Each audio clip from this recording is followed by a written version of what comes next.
Hi dears. അപ്പോൾ നമുക്ക് ഇന്ന് രണ്ട് കേക്കിൻ്റെ ഡെക്കറേഷൻ കാണാം. രണ്ടും 2 ടയർ കേക്കുകളാണ്. അപ്പോൾ എനിക്ക് ഫസ്റ്റ് ഓർഡർ വന്നിട്ടുണ്ടായിരുന്നത് ഈ ഒരു ബട്ടർ സ്കോച്ചിൻ്റെ ഓർഡർ ആയിരുന്നു കേട്ടോ. അപ്പോൾ ബട്ടർ സ്കോച്ചിൻ്റെ ഓർഡർ തന്നിട്ടുണ്ടായിരുന്നത് എൻ്റെ മാമയുടെ മോളാണ്. അപ്പോൾ അവളുടെ മോളുടെ ആദ്യത്തെ ബർത്ത്ഡേ ആണ്. അപ്പോൾ അതിന് വേണ്ടിയിട്ട് നമുക്ക് ഓർഡർ ചെയ്ത കേക്കായിരുന്നു കേട്ടോ. അപ്പോൾ രണ്ട് ഡിസൈനാണ് നമുക്ക് ഇങ്ങോട്ട് അയച്ചത്. അതിലേതെങ്കിലും രണ്ടും ഇഷ്ടപ്പെട്ടിട്ടുണ്ട്. അപ്പോൾ കൂടുതൽ ഇഷ്ടമായിട്ടുണ്ടായിരുന്നത് 2 ടയർ കേക്കും പിന്നെ ഹസ്ബൻഡിന് ഇഷ്ടമായിട്ടുണ്ടായിരുന്നത് സ്ക്വയർ കേക്കും ആയിരുന്നു കേട്ടോ. ആ ഒരു ഡിസൈനായിരുന്നു ഇഷ്ടം. അപ്പോൾ സ്ക്വയർ കേക്കിൽ അങ്ങനെ പ്രത്യേകിച്ച് ഡിസൈനൊന്നും ഉണ്ടായിരുന്നില്ല. മിക്കി മൗസിൻ്റെ ആ ഒരു പിക്ചറൊക്കെ കൊടുത്തിട്ട് ചെറിയ രീതിക്ക് ഡിസൈൻ ചെയ്തിട്ടുള്ള കേക്കായിരുന്നു. അപ്പോൾ ബാക്കി എല്ലാവർക്കും ഇഷ്ടമായിട്ടുണ്ടായിരുന്നത് 2 ടയർ ആയിരുന്നു കേട്ടോ. അങ്ങനെ നമ്മളോട് പറഞ്ഞ ഹസ്ബൻഡിന് സ്ക്വയറാണ് ഇഷ്ടമായിട്ടുണ്ടായിരുന്നത്. അപ്പോൾ അത് ചെയ്താൽ മതി എന്നൊക്കെ പറഞ്ഞിട്ട് ഞാൻ സ്ക്വയറിൽ കേക്കൊക്കെ ബേക്ക് ചെയ്ത് വെച്ചിട്ടു. അപ്പോൾ ഞാൻ ഓരോ കിലോൻ്റെ കേക്കായിട്ട് അങ്ങനെ ബേക്ക് ചെയ്തിട്ട് പിന്നെ കൂട്ടി ജോയിൻ ചെയ്തിട്ട് വലിയ കേക്കാക്കാം ആ ഒരു രീതിക്കാണ് ഞാൻ ബേക്ക് ചെയ്തിട്ടുണ്ടായിരുന്നത്. 2 കിലോൻ്റെ ബാറ്റർ ഒരുമിച്ച് വെച്ച് ബേക്ക് ചെയ്തില്ല കേട്ടോ. അപ്പോൾ ഞാൻ ചെയ്തു തരാൻ നോക്കട്ടെ എന്നൊക്കെ പറഞ്ഞു. അങ്ങനെ പാൻ വെച്ചിട്ട് നമ്മളിതുപോലെ കട്ട് ചെയ്തെടുത്തു. അപ്പോൾ നമ്മൾ ടോട്ടൽ 6 ലെയർ ആയിട്ടല്ലേ കേക്ക് കട്ട് ചെയ്ത് വെച്ചിരുന്നത്. നമുക്ക് താഴെയും 4 ലെയർ മേലെ 4 ലെയർ വരുന്ന രീതിയിലാണ് നമുക്ക് കേക്ക് ചെയ്ത് കൊടുക്കേണ്ടത്. അപ്പോൾ താഴത്തത് നമ്മൾ ഇതേപോലെ അങ്ങനെ 7 ഇഞ്ചിൻ്റെ മോൾഡൊക്കെ വെച്ചിട്ട് കട്ട് ചെയ്തെടുത്തു. ബാക്കി പിന്നെ 5 ഇഞ്ചിൻ്റെ മോൾഡ് വെച്ചിട്ട് 4 ലെയർ നമുക്ക് കിട്ടണം. അപ്പോൾ 2 ലെയർ കിട്ടി. പിന്നെ ബാക്കിയൊക്കെ കട്ട് ചെയ്ത പീസുകളാണ് ഉള്ളത്. അപ്പോൾ അതൊക്കെ കൂട്ടി ജോയിൻ ചെയ്തിട്ട് ഈ ഒരു രീതിക്ക് ഞാൻ ഐസിങ് ചെയ്തെടുത്തു. അങ്ങനെ നമ്മൾ ആ ഒരു 2 ടയർ കേക്ക് സെറ്റ് ചെയ്തെടുത്തു.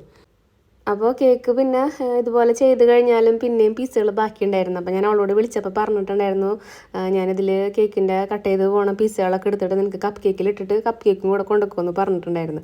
അങ്ങനെ ഞാൻ കപ്പ് കേക്കും സെറ്റ് ചെയ്ത് കൊടുത്തിട്ട് അപ്പോൾ ബാക്കി പീസുകളൊക്കെ ഇതുപോലെ കപ്പിലിട്ടിട്ട് അതിന് മുകളിൽ കുറച്ച് ക്രീമൊക്കെ കൊടുത്തു. പിന്നെ കേക്കിൽ നമ്മൾ ഫുള്ള് ബട്ടർഫ്ലൈ അല്ലേ കൊടുത്തിട്ടുള്ളത്. അപ്പോൾ അതേപോലെ തന്നെ കപ്പ് കേക്കിൽ കുറച്ച് ബട്ടർഫ്ലൈസൊക്കെ വെച്ചിട്ട് അങ്ങനെ സെറ്റ് ചെയ്തിട്ട് ആ ഒരു കേക്ക്. അപ്പോൾ കപ്പ് കേക്കൊക്കെ നമുക്ക് വേണമെന്നുണ്ടെങ്കിൽ ഇങ്ങനെയും ചെയ്യാം. അതുപോലെ തന്നെ കേക്ക് എപ്പോഴും ചെയ്ത് കൊടുക്കുമ്പോൾ ബാക്കി പീസുകളൊക്കെ ഉണ്ടെങ്കിൽ ഞാൻ അതുപോലെ ചെയ്ത് കൊടുക്കാറുണ്ട് കേട്ടോ. വല്ല പ്ലാസ്റ്റിക്കിൻ്റെ കണ്ടെയ്നറൊക്കെ ഉണ്ടെങ്കിൽ നമ്മളിപ്പോൾ ചില കേക്കുകൾ കട്ട് ചെയ്തിട്ടൊക്കെ ഡിസൈൻ ആക്കില്ലേ, കാർ കേക്ക് അങ്ങനെയുള്ളതൊക്കെ. അപ്പോൾ അങ്ങനെയൊക്കെ കൊടുക്കുന്ന സമയത്ത് ആ പീസൊക്കെ പിന്നെ നമ്മൾ വെറുതെ ചിലപ്പോൾ കുറേ ഉണ്ടാവും വേസ്റ്റൊക്കെ അതിൻ്റെ. അപ്പോൾ പിന്നെ അവർക്ക് നഷ്ടമാവില്ലേ വാങ്ങിക്കുന്നവർക്ക്. അപ്പോൾ വല്ല പ്ലാസ്റ്റിക്കിൻ്റെ കണ്ടെയ്നറൊക്കെ ഉണ്ടെങ്കിൽ അതിലങ്ങനെ ഫില്ല് ചെയ്ത് കൊടുക്കും. ഇപ്പോൾ വല്ല പ്രളയന അങ്ങനത്തെ സാധനങ്ങളോ അല്ലെങ്കിൽ സോസ് അങ്ങനത്തെ എന്തെങ്കിലുമൊക്കെ കേക്കിലുണ്ടെങ്കിൽ ഇപ്പോൾ ബട്ടർ സ്കോച്ച് പോലത്തെ കേക്കൊക്കെ ആണെങ്കിൽ അതൊക്കെ നമ്മൾ ഒന്ന് സെറ്റ് ചെയ്തിട്ട് ഡിസൈനൊക്കെ ചെയ്ത് കൊടുക്കാറുണ്ട് കേട്ടോ.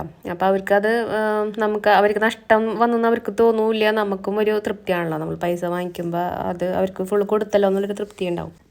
പിന്നെ ഈ കേക്ക് ഗ്രീൻ വെൽവെറ്റ് കേക്കായിരുന്നു കേട്ടോ. അപ്പോൾ അവർക്ക് താഴെ മാത്രം ഇതുപോലെ ഗ്രീൻ ആക്കിയിട്ട് ഈ ഒരു ഡിസൈനാണ് പറഞ്ഞിട്ടുണ്ടായിരുന്നത്. 4 കളറോളം ഞാൻ ഇതിൽ മിക്സ് ചെയ്തിട്ടുണ്ട് കേട്ടോ. റേഡിയൻ്റ് ഗ്രീന്, അതുപോലെ മാജിക്കിൻ്റെ ഒലിവ് ഗ്രീന്, പിന്നെ ബ്ലൂ, യെല്ലോ, അങ്ങനെ 4 കളർ കൂടെ മിക്സ് ചെയ്തിട്ടാണ് ഈ കളർ കിട്ടിയിട്ടുള്ളത്. ഇനി അടുത്ത 2 ഡിസൈനും നമുക്ക് രണ്ടാമത് ഓർഡർ വന്നതായിരുന്നു കേട്ടോ. ഈ ഒരു കേക്ക് നമ്മൾ ചെയ്തിട്ട് കുറച്ചായിട്ടുള്ളൂ. കഴിഞ്ഞ മാസം നമുക്ക് ഓർഡർ വന്നൊരു കേക്കായിരുന്നു. അപ്പോൾ ഇതിപ്പോൾ ഇന്നലെ ചെയ്ത കേക്കാണ് കേട്ടോ. അപ്പോൾ ഇതിൻ്റെ ഡിസൈൻ കണ്ടിട്ട് നമുക്ക് രണ്ടാമത് ഓർഡർ വന്നതാണ് ഈ ഒരു കേക്ക്. അപ്പോൾ ഇതിൻ്റെ വീഡിയോ ഞാൻ ഷോർട്ട് വീഡിയോ ആയിട്ടാണ് അപ്ലോഡ് ചെയ്തിട്ടുണ്ടായിരുന്നത്. അപ്പോൾ അതിൻ്റെ ലിങ്ക് ഞാൻ ഇവിടെ കൊടുക്കുന്നുണ്ട്. അതുപോലെ തന്നെ ഈ ഒരു കേക്ക് നമ്മൾ കുറേ മുന്നേ ചെയ്തിട്ടുണ്ടായിരുന്നു. അത് ലോങ് വീഡിയോ ആയിട്ട് തന്നെ കിടക്കുന്നുണ്ട്. അപ്പോൾ അതിൻ്റെ ലിങ്കും ഞാനിവിടെ കൊടുക്കാം. അപ്പോൾ അതിൽ കൊടുത്തത് കളർ കുറച്ച് വ്യത്യാസം ഉണ്ടായിരുന്നു. അപ്പോൾ നമുക്ക് ആ ഒരു കളർ കഴിഞ്ഞിരിക്കാണ്ട് ഞാനത് കുറേ അന്വേഷിച്ചിട്ട് എനിക്ക് കിട്ടിയില്ല. അത് ഷുഗറിൻ്റെ കളറായിരുന്നു, വയലറ്റ്. പക്ഷേ എനിക്ക് ആ കളർ കിട്ടാത്തതുകൊണ്ട് ഞാൻ പിന്നെ 2-3 കളറൊക്കെ എടുത്ത് മിക്സ് ചെയ്തിട്ടാണ് എനിക്ക് ഈ ഒരു കളർ കിട്ടിയിട്ടുണ്ടായിരുന്നു. അതൊക്കെ എടുത്ത് മിക്സ് ചെയ്തത് ഞാൻ തന്നെ മറന്നുപോയി. അപ്പോൾ ഇതാണ് ഇന്നത്തെ വീഡിയോ. നിങ്ങൾക്ക് ഇഷ്ടമായിട്ടുണ്ടാവുമെന്ന് വിചാരിക്കുന്നു. ഇഷ്ടമായാലും എന്തായാലും ലൈക്ക് ചെയ്യാനും കമൻറ്റ് ചെയ്യാനൊന്നും മറക്കരുത്. നിങ്ങൾക്ക് അതൊക്കെ ഭയങ്കര മടിയുള്ള കാര്യങ്ങളാണ്. അപ്പോൾ എല്ലാവരും അതൊക്കെ ചെയ്യാട്ടെ. അപ്പോൾ നമുക്ക് അടുത്ത വീഡിയോയിൽ കാണാം. Take care. ബൈ.